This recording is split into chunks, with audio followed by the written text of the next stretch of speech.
Hello, I'm Miranda Khan. Topping your Newsmax Now update. The search continues today for the shooter who opened fire in Ferguson 2 nights ago, hitting 2 cops. Last night, a candlelight vigil was held for those 2 officers. President Obama says shooting takes away from the message that legitimate, peaceful protesters are trying to make. I think that what had been happening in Ferguson was oppressive and objectionable and was worthy of protest. But there was no excuse for criminal acts. The protest last night was more peaceful than Wednesday night and into early morning hours Thursday when those officers shot. Both police officers hit were released from the hospital yesterday. At least one local official says the key may be to get people off the streets altogether.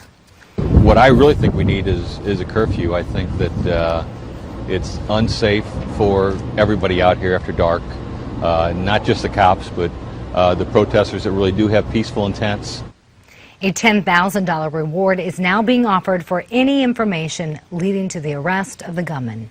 Well, despite the controversy over her email, while Secretary of State Hillary Clinton still has the best favorable ratings among possible presidential candidates. Half of the people asked in a recent Gallup poll have a favorable view of the former Secretary of State. That's down from 54% in a recent poll taken last summer. Former Florida Governor Jeb Bush gets 35% favorable rating. He tops among all the Republicans. There may be more trouble for a pair of Secret Service agents. The Washington Post now says 2 agents who appeared to be drunk and hit a White House barrier apparently drove right through the scene of a bomb investigation. The suspicious package turned out to be a book, however. Testimony is set to resume on Monday in the Boston Marathon bombing trial. Yesterday, the jury heard from a man who barely escaped the bombers. That's Dun Mang, running for his life after being carjacked by the Tsarnaev brothers. They stole his car a couple of days after the bombing. Dun says the decision to run was the hardest he said to make in his life. Zakharov is facing dozens of charges.